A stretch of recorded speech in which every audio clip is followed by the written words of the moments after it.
7 ways why the mind is a museum, never present moment. The mind is a museum because it only works with artifacts, old memories, old meanings, old emotions, old identities. It never meets the moment.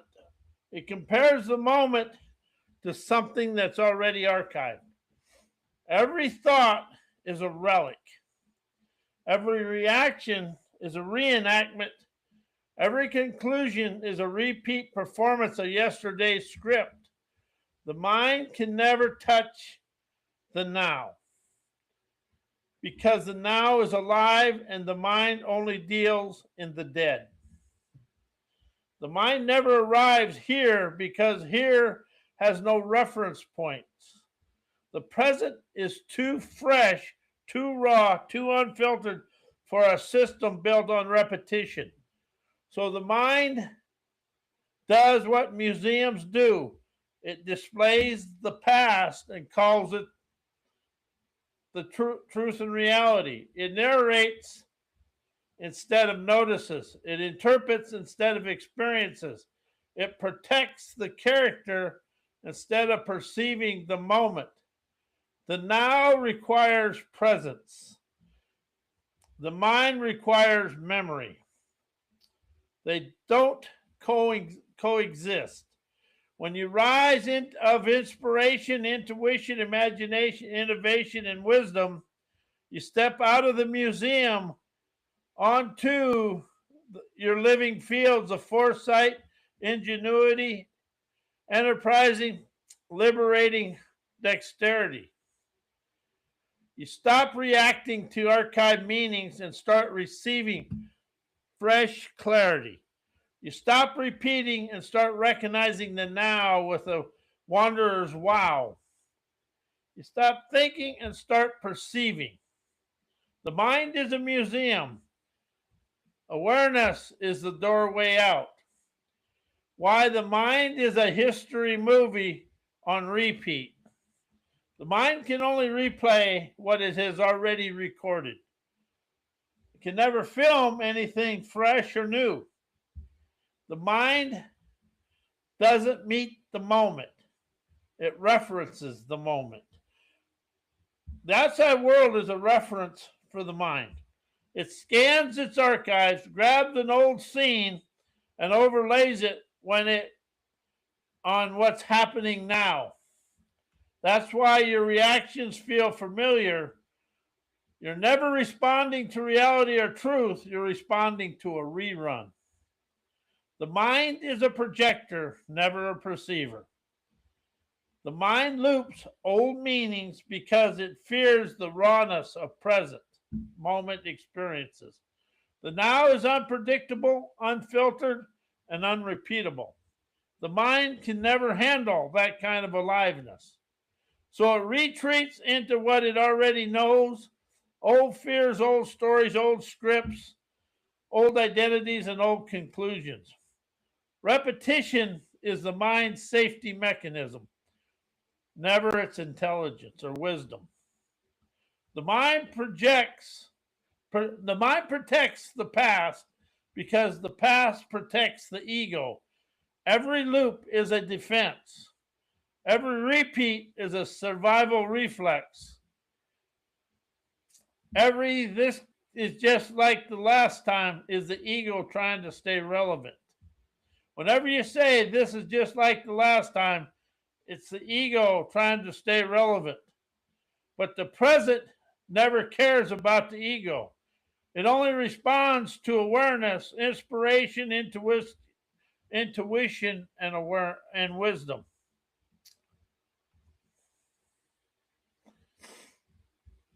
The mind preserves history. The awareness colors the now.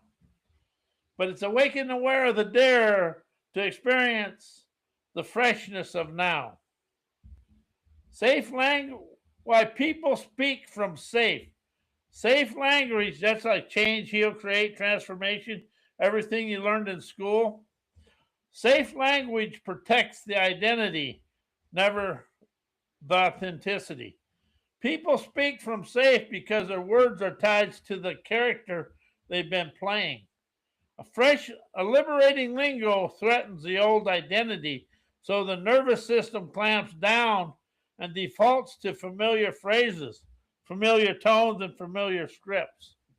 How's your script stay the same every day? The words you speak, words you write, everything. They're never speaking to express, they're speaking to stay consistent with who they are, who they think they are. Safe speech is identity maintenance. Sovereign expression is beyond that. See, the the inspiration expressions are beyond the safe speech patterns. Safe language keeps them inside predictable emotional territory. Most people fear the unknown more than they fear limitation. So they use words that keep their world small, stable, and familiar. They avoid language that might expand them, expose them, or shift their internal landscape. Safe speech is emotional self-protection. How do you speak to unknowingly protect yourself and stay inside the comfort zone cloning of yourself? Disguised as communication.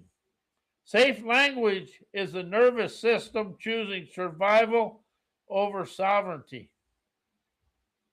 The body equates familiar words with safety, even if these words are limiting, outdated, and self-shrinking. So people repeat the same stories, the same labels, the same self-descriptions because the nervous system would rather feel certain than feel free. Safe speech is a survival system speaking, never the soul. Why energetic liberation, energized listening, maverick questions, politically incorrect inspiration, cowboy wisdom, liberating lingo, revolutionary revelations destroys self-improvement, the fixing of self-improvement, self-help tools, following other people's programmings. Why energetic liberation destroys self-improvement, fixing, self-help tools, and other people's programming. They expose the self-improvement as just old identity trying to upgrade itself, never dissolve itself. Self-improvement, fixing, and self-help tools all assume the character is real and needs repair. They keep you polishing the mask instead of dropping it. Energetic liberation, energized listening, maverick questions cut straight through the character and unveil the awareness behind it. The part that never needed fixing. You can't liberate yourself by improving the prison uniform. And that's what Change, Heal, Create do, is keep you in the prison uniform. They break the trace of following other people's scripts by activating your own direct perception prowess. That's my word, perception prowess. Self-help tools are usually someone else's mindset, someone else's method, someone else's meaning. People follow them because they never trust their own clarity. Cowboy wisdom, liberating lingo, and politically incorrect inspiration ignite your own witnessing, observing, never someone else's system. Once you see yourself, you stop outsourcing your authority. Revelations replaces imitations. They destroy the entire fixing paradigm by unveiling that nothing was broken, only misperceived. Fixing assumes damage. Self-help assumes deficiency. Self-improvement assumes inadequacy. As revolutionary revelations and energized listening show that the only thing missing and wrong was the programming telling you something was wrong. And that's one thing I've noticed. I haven't done self-help personal growth since 2009 because it was too limiting. But that's just what it was. If you listen, you can dissolve the gong show programming of yourself. When as perception prowess shifts, the problem as perception prowess rises, the problem evaporates. Never because it was solved, because it was never real. Liberation doesn't fix the illusion, it ends the illusion. Why the world is stuck in ancestral survival mode programming. Humanity is still running fear-based wiring built from predators, scarcity, danger, never from clarity, innovation, and sovereignty. Survival mode programming was designed for a world of threat, never a world of stunning, stunning scenarios. So people never respond to the present, they react from ancient reflexes that fire faster than awareness. The world keeps repeating the past because the nervous system keeps replaying the past. Old biology equals old behavior. Old behavior equals old world. And how do you witness that today? We're still fighting wars. Survival mode programming hijacks identity so people mistake their inherited fear for personal truth. Before a thought forms, the ancestral reflex is already reacted. How do you see that in yourself? I, I I've risen out of that by a simple question. When something starts going awry and I start getting all wrought up, I just ask this question: how is that an egotistical illusion? Where's the wisdom? Before clarity arrives, the old script has already spoken. How do you see that in the world? People think they're being themselves, but they're actually being their lineage's survival strategies. I have and still do, but I've gotten rid of most my parents' survival mode cloning within me. But that's something I'm aware of and I expand out of every day. Most identities are just ancestry wearing a modern costume. Survival mode glorifies repetition because repetition once meant safety, and safety outranks evolution. Innovation, imagination, intuition, and wisdom require presence. As survival mode worships the familiar, the predictable, the already known, so the world clings to old beliefs, old system, old roles, and old fears, old stories, because the nervous system equates new with danger. The world isn't stuck from lack of intelligence. It's stuck because its biology still thinks it's fighting for its life. Why the nervous system is Stone Age intelligence. The nervous system was engineered for caves, predators, and survival, never clarity, creativity, or consciousness. We're running Stone Age firmware in a modern world. It scans for threat, never truth. It reacts to danger, never data. It's optimized for don't lie and never wake up. You're carrying the prehistoric hardware inside a futuristic reality. And see, that's something I've witnessed within myself that I've risen out of is that nervous system is like my parents. But if you watch, I watched, and so I caught myself going back in time. So, and I react to things exactly like my parents, and my parents imitate them. But we do imitate our ancestors a lot, even though we don't want to admit we do. But you can see it all through the world from CEOs, the politicians, everybody. You can see the prehistoric hardware. In fact, it's being very vibrant right now. Stone Age intelligence fires before awareness, so ancient fears speaks before modern wisdom arrives. Your nervous system reacts in milliseconds. Your awareness arrives a few seconds later. That means your first reaction is almost always ancestral, never authentic. You think you're responding to the moment, but you're actually responding to a 1,000-year-old survival code, a 10,000-year-old survival code.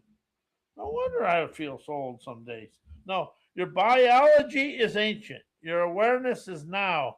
Stone Age intelligence worships repetition because repetition once meant survival. The nervous system trusts the familiar. If the familiar is dysfunctional, it resists the new, the fresh, and all the good stuff, even if the new is liberating. That's why people cling to old patterns, old identities, old fears, old stories. The nervous system preserves the past. Awareness creates the future. And future is a frequency from now. Why the brain is stuck in the past. The brain doesn't experience reality, it predicts it using yesterday's data. Boy, do I see that one.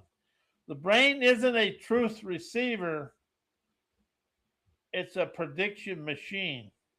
It never meets the moment, it guesses the moment based on old patterns, old memories, old meanings, and old emotional imprints.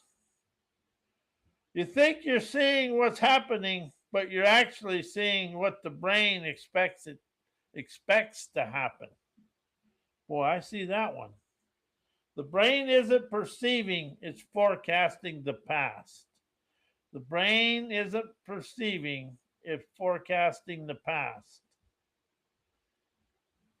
The brain prioritizes safety over accuracy, so it recycles old interpretations instead of allowing fresh perception prowess. The brain's first job is survival, never clarity. And survival loves the familiar. So the brain keeps replaying old conclusions, old fears, old identities, old stories because they feel safe, even when they're outdated or destructive. The brain chooses repetition over revelation. The brain stores identity and memory, so it must cling to the past to maintain the self. If you take the word self out of your life and use sovereign worth in this, it'll rise you out of some of your old stuffings. Your sense of who I am is built from remembered experiences. So the brain let go of the past, identity would dissolve, and the brain treats that like death. So it loops the same thoughts, the same roles, the same emotional patterns to keep the character intact. The brain protects the past because the past protects the ego. Everything, everything is to protect the ego. Why self-help, self-improvement, personal growth are all controlled by yesterday's mind. They depend on mental functions that only pull from memory. So the growth is just recycled past. Self-help pulls you to think better, know more, learn harder, understand deeper, but all these functions come from the archived mind, never a living awareness. They can only rearrange what's already stored. So the entire industry is built on past-based tools, guaranteeing past-based outcomes. That's why people really never get out of it. They shift away from it, then they shift back into it. So they have to a new phase of it. They try to upgrade the mind instead of exposing the mind so the old identity stays in control. Self-improvement treats the mind like a machine that needs tuning, but the mind is the source of the loop, not the solution. Thinking, knowing, learning, and knowledge are the ego's operating system. So using them to evolve keeps you locked inside the same architecture. You can never escape the cage by polishing the bars. They glorify understanding, which is always retroactive, so you stay trapped in analysis instead of awakening. Knowing is built from memory, learning is built from memory, knowledge is built from memory, thought is built from memory. As self help keeps you interpreting the past instead of meeting the present, it keeps you decoding old patterns instead of rising into inspiration, intuition, imagination, and wisdom. As them frequencies emerge, they only emerge in the now. Understanding is past tense, awareness is present moment experiences. Why people speak from yesterday's thinking, knowing, mindset, scripts, and limiting words. Their language is built from old mental files, never present moment clarity. Most people never speak from awareness. They speak from stored scripts, inherited meaning, and recycled interpretations.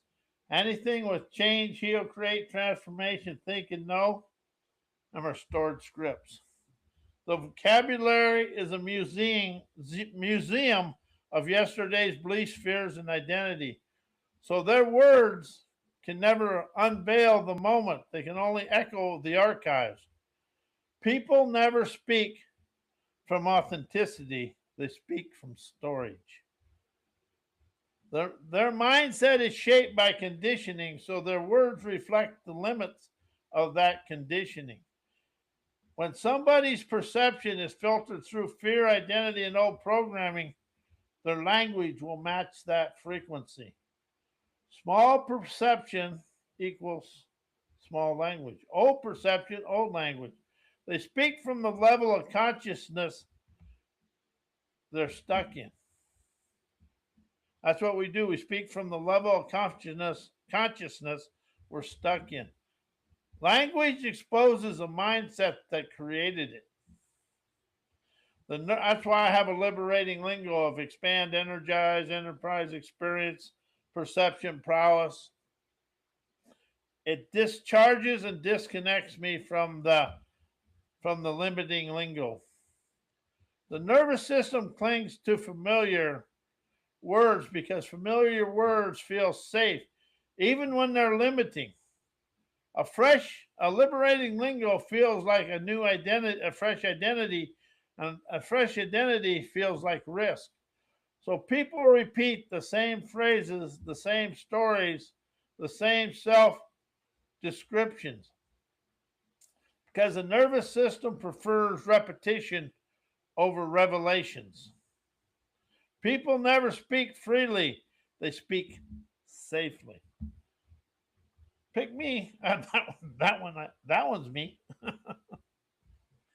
Why expressed inspiration, imagination, innovation, intuition, and wisdom are fresh, and they're fresh of now.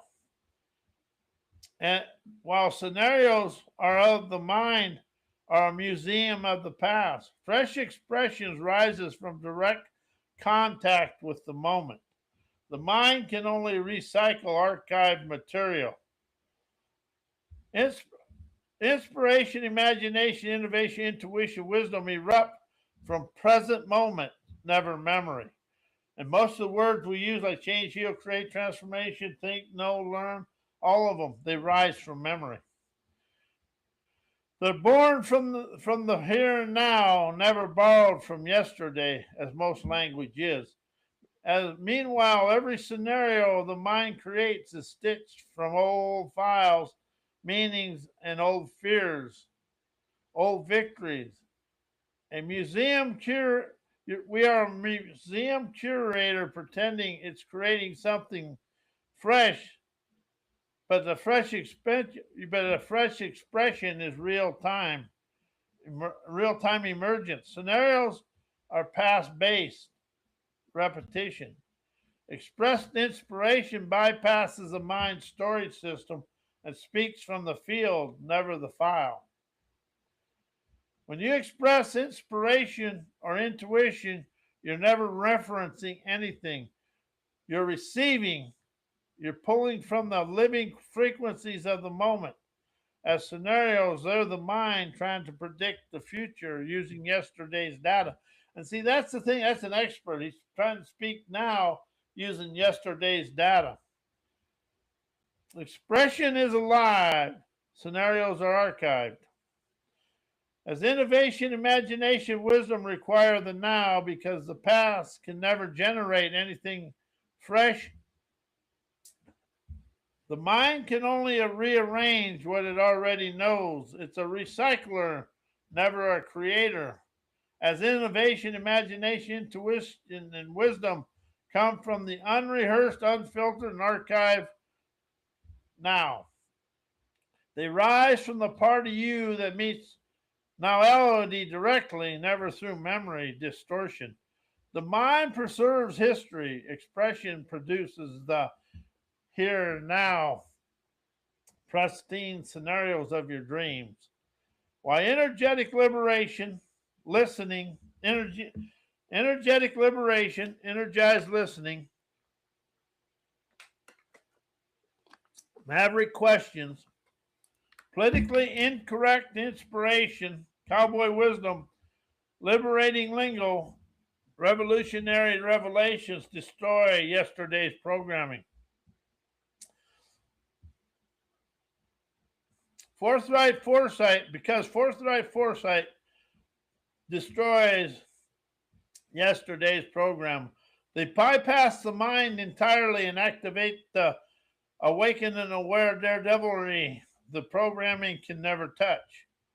Yesterday's programming lives in the mind and in the memory, identity, repetition, and inherited script.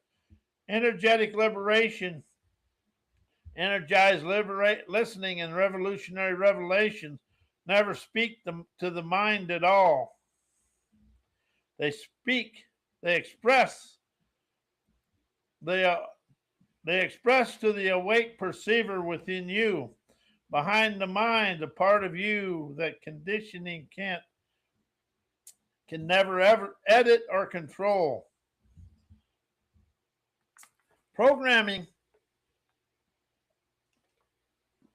can only manipulate thought. Programming can never manipulate awareness.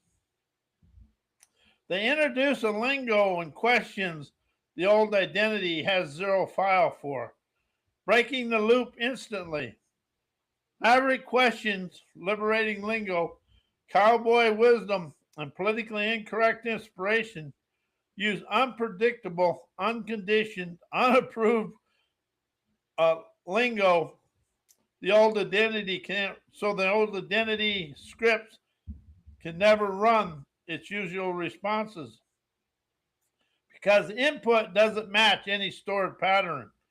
The script collapses because the script has nothing to attach to. Fresh frequencies have zero foothold for old programming. They ignite direct perception prowess, which dissolves the past instead of negotiating with it. Yesterday's programming survives through analysis, understanding, healing, and mental interpretation.